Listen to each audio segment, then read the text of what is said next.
गड़िया राजा किन के लाती गेरुआ रंग साड़िया राजा किन के लाती गेरुआ रंग साड़िया हम बन के कंवरिया जल ढार जाइबे संवरिया हम बन के कंवरिया जल ढार जाइबे संवरिया हम बन के कंवरिया जल ढार जाइबे संवरिया हम बन के कंवरिया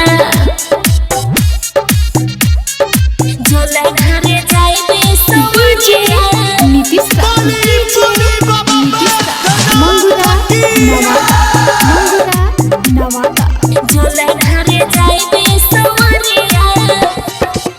जमन जमन कहलू हम तमन तमन कइनी हरिहर चूड़ी बाजार से किन के लाइनी हरिहर चूड़ी से का होई राजा जी जब रही न गेरुआ रंग साड़िया ऐसे ना बोला धनी हमारा के बोलिया हो हमारा के बोलिया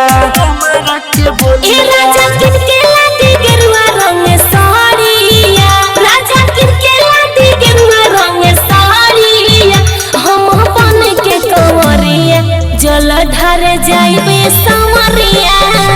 हम बन के कंवरिया जल ढार जाइबे संवरिया हम बन के कंवरिया जल ढार जाइबे संवरिया हम बन के कंवरिया ए राजा जी जल ढार जाइबे संवरिया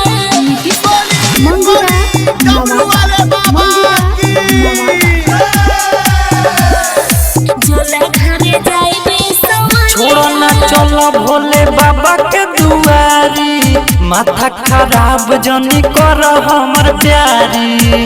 भोले बाबा हो जाई है नाराज हो गलती करो मुरवा जे आज हो दिनेश पे दर्दी और बिन लइले गंगा पनिया हो लइले गंगा पनिया ए राजा किन के लाती गेरुआ रंग साड़िया राजा किन के लाती गेरुआ रंग साड़िया हम बन के कंवरिया जल ढार जाइबे संवरिया हम बन के कंवरिया जल ढार जाइबे संवरिया हम बन के कंवरिया जल ढार जाइबे संवरिया हम बन के कंवरिया हर हर रिकॉर्डिंग स्टूडियो कोटवा।